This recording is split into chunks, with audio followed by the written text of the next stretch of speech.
pendientes de esta zona y aunque está cerquita, pues no creo que en Guatemala tengan alguna previsión del huracán.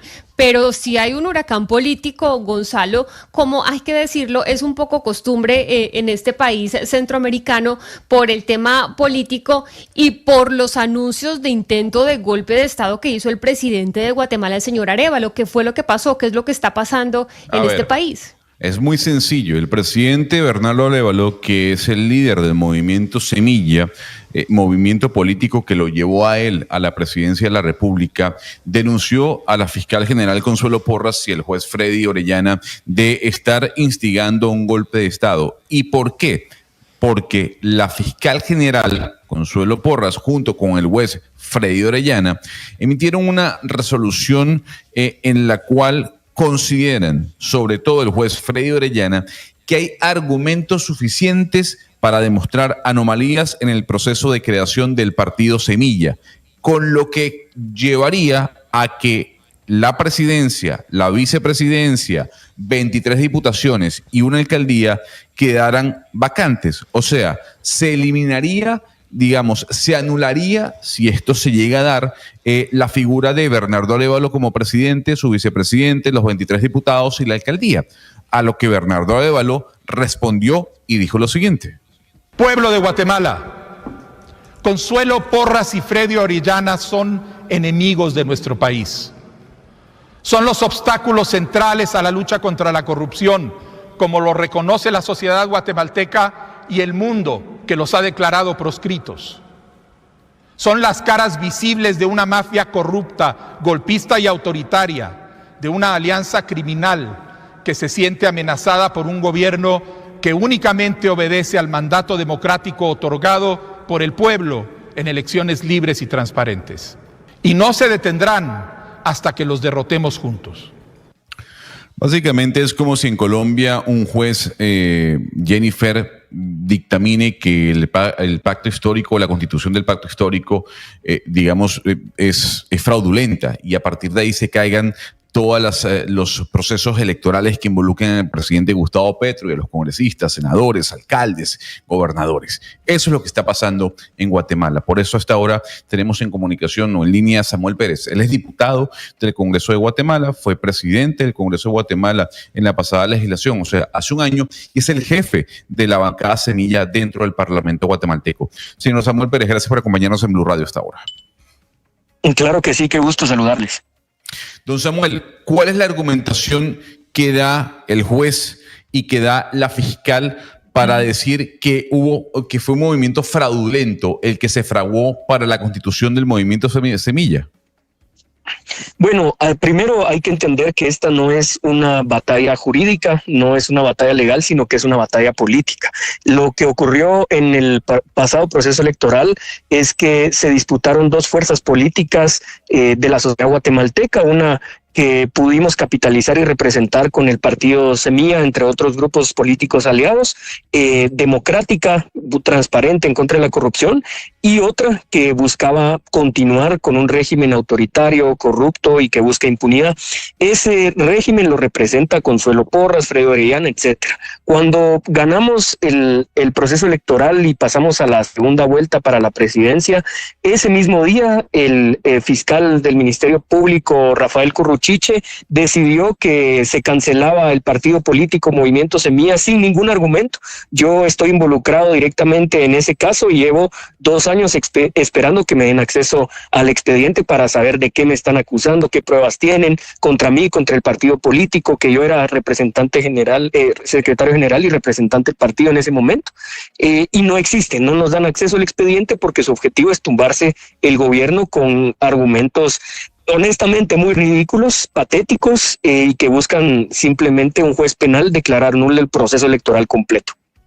Pero entonces, diputado Pérez, usted dice que no saben por qué los quieren declarar ilegales, porque yo recuerdo ese episodio que usted está contando, incluso el presidente Gustavo Petro fue a la posesión del presidente Arévalo pues para apoyarlo y defender un poco la democracia de los guatemaltecos, pero usted dice se está repitiendo hoy, es decir, ¿no tienen los argumentos de la fiscal Porras para esta decisión? No, en realidad, como digo antes, es una argumentación más bien política. Ese es el contexto en el cual hay que entenderlo, pero también no solo por lo que intentaron hacer en ese momento en la toma de posesión del 24, sino que estamos ante la antesala del cambio de autoridades del sistema de justicia y del Ministerio Público, que eso debería ocurrir el próximo año. Y esta gente no se quiere ir, pero quien le toca elegir al nuevo fiscal general es al presidente Bernardo Arévalo. Por eso quieren intentar, con cualquier argumento ilegal, tumbarse el gobierno y que no sea el presidente Arévalo quien elija al nuevo fiscal general, porque saben que no va a cumplir los deseos de este régimen de corrupción e impunidad. Pero la pregunta que muchos se hacen, don Samuel, es si esto es viable. O sea, ya el dictamen del juez está firmado. La pregunta que se hace es, bueno, ¿qué sigue ahora? Sí, en realidad hay diferentes formas de entenderlo. Digamos, la más clara es que un juez penal no tiene competencia para cancelar un partido político y mucho menos con una resolución tumbarse el proceso electoral completo. Eso le compete exclusivamente al Tribunal Supremo Electoral, quien ya ha dicho que el proceso electoral se llevó a cabo de manera democrática y ya se concluyó y los cargos adjudicados deben permanecer ahí. Entonces, en teoría no es viable esta situación, pero como no es un tema legal, por ejemplo, la bancada nuestra, la bancada Semilla en el Congreso, está suspendida por esta misma orden judicial y no tenemos derechos como el resto de diputados para integrar comisiones de trabajo, juntas directivas, entre otros espacios que no responderían. Sí, diputado Pérez, mire, en una democracia los mandatos judiciales se obedecen. Uno puede no estar de acuerdo o estar de acuerdo, compartirlos o no, pero hay que acatarlos, los fallos judiciales. ¿Por qué les cuesta tanto acatar decisiones judiciales, independientemente de que estén de acuerdo o no estén de acuerdo con esos fallos? Porque es que si no se acatan los fallos judiciales, pues se compromete el sistema democrático. Efectivamente, eso es lo que termina sucediendo.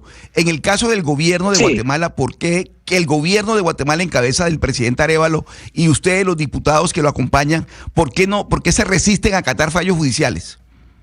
Sí, en realidad no es que nos resistamos a esto. Si fuera un fallo, por ejemplo, del Tribunal Supremo Electoral en donde dicen, pues sí, efectivamente, por ejemplo, el partido político cometió un fraude electoral y le pagó a los fiscales de mesa o una situación así, y el tribunal declara nulas las elecciones, pues acatamos la orden porque es la autoridad que le compete hablar sobre temas electorales, pero un juez penal no tiene competencia sobre los procesos electorales, entonces eso es completamente ilegal.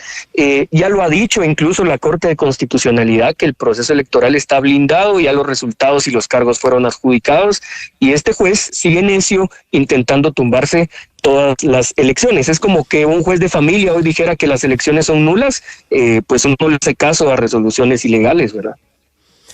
Diputado Pérez, ustedes han tenido como país una historia reciente compleja y no hablo ya de la guerra que tuvieron ahí internamente, sino digamos de problemas de corrupción. Han tenido presidentes encarcelados, tuvieron la CICIG y tuvieron el desmantelamiento de la CICIG justamente por uno de sus mandatarios. Luego llegó el señor Yamatei y luego vino Arévalo, que de una u otra forma, a pesar digamos de estos obstáculos desde la justicia, pues se forjó como una esperanza para los guatemaltecos, pero cuando uno mira qué ha pasado en Guatemala bajo el mandato del señor Arévalo, pues tampoco ha habido muchos cambios. Usted como diputado del partido del presidente, ¿cómo lo ve o cómo lo analiza? Sí, yo creo que de hecho el cambio más esperado y la verdadera batalla para ponerle fin a una historia de profunda corrupción e impunidad en el país va a desencadenarse el próximo año. Por eso estamos ante la antesala de esta situación y yo creo que esa es la motivación por la cual ahorita están atreviéndose a ir más allá, a empujar y retorcer la ley para intentar tumbarse al gobierno, porque saben que el próximo año se cambian las autoridades de casi todas las instancias importantes del sistema de justicia, en donde han mantenido control estos actores asociados a la corrupción: el Ministerio Público, el Tribunal Supremo Electoral, la Corte de Constitucionalidad, el Contralor General de Cuentas, próximamente el Procurador de Derechos Humanos, que permitiría finalmente cumplir un mandato que nos otorgó el pueblo de Guatemala para quitar la cooptación de estas instituciones y que les sirvan al combate a la corrupción, al combate al crimen, y no para perseguir al pueblo de Guatemala como ha ocurrido en los últimos años. Pero hablando en términos prácticos, ¿qué ha logrado hacer el presidente Arévalo para zafarse de esa cooptación que tiene la corrupción sobre muchas de las instituciones del país? Sí, en realidad dentro del Ejecutivo se han desmantelado redes de corrupción profundas. Por ejemplo, una que está en el Ministerio de Comunicaciones e Infraestructura, que es obra pública. Ahí se hacían negocios para poderle pagar a los diputados en el Congreso y pasar aplanadoras para legislar, para procurar opacidad, corrupción, impunidad. Eso ya no ocurre, ¿verdad? Y entonces tenemos un Congreso que en ocasiones es difícil de gobernar, pero que no responde a mandatos de corrupción como lo hacía en el pasado. Ya no hay cheques abajo de la mesa, ya no hay dinero en efectivo que hace que los diputados voten por una u otra ley. Eso es un gran cambio, digamos, en la democracia en un país que ha vivido bajo los designios de la corrupción durante muchas décadas. Don Samuel, la pregunta es, ¿por qué Guatemala vive este ciclo que parece que nunca acaba? El del choque entre poderes, el choque entre la Asamblea, el Ejecutivo, el Judicial, y es un círculo que siempre está rondando su país.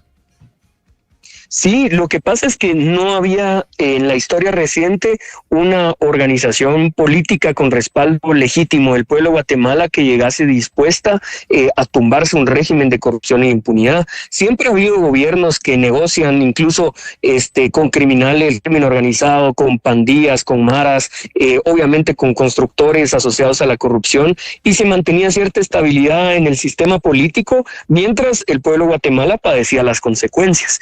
Cuando ocurren las manifestaciones contra la corrupción en el 2015, finalmente logramos inscribir el partido político Movimiento Semilla y logramos ganar la presidencia en esta última elección, y decididos a tumbarnos ese régimen. Eso evidentemente va a generar tensiones políticas, ataques, defensas, pero finalmente se tiene que desencadenar, y yo estoy esperanzado en que esto va a desarrollarse de manera correcta para las fuerzas democráticas de la sociedad guatemalteca. Pues diputado Samuel Pérez, ahí en el Congreso de Guatemala por el Partido Semilla, gracias por atender esta llamada, y pues estamos atentos a lo que sucede ahí en su país con este choque de poderes constante y, según ustedes denuncian, con la corrupción rampante, sobre todo que va desde la Fiscalía con la fiscal Porras. Feliz día para usted. Muchas gracias, igualmente. Oiga, Gonzalo, porque la fiscal Porras lleva años ahí en Guatemala, y de una u otra forma se ha convertido en el coco de muchos jueces. De hecho, cuando hablamos aquí con la exfiscal, Telma Aldana, que está exiliada justamente pues por estos temas de corrupción y de cooptación, y un montón de jueces, funcionarios de Guatemala que no pueden estar en su país precisamente por la persecución que hay allí dentro de las fronteras guatemaltecas. Por eso es importante lo que decía nuestro invitado, ¿no? El año que viene el presidente le toca escoger a un nuevo fiscal. Habrá que ver si pasa, digamos, de agache lo que está sucediendo en ese país y el presidente Bernardo Arévalo se mantiene en el poder. Imagínese usted que, como bien decía el invitado, Jennifer, un juez de familia y otro que se tiene que ir porque invalida la constitución del pacto histórico. Así es, digamos, lo que está ocurriendo en ese país, amén de que incluso hace 2 semanas el propio presidente Bernardo Arévalo había destituido a su ministro de Seguridad por estar involucrados en casos de corrupción con pandillas. Entonces, digamos que Guatemala en estos instantes no está pasando por, digamos, un camino sano, sino todo lo contrario, turbio a nivel político.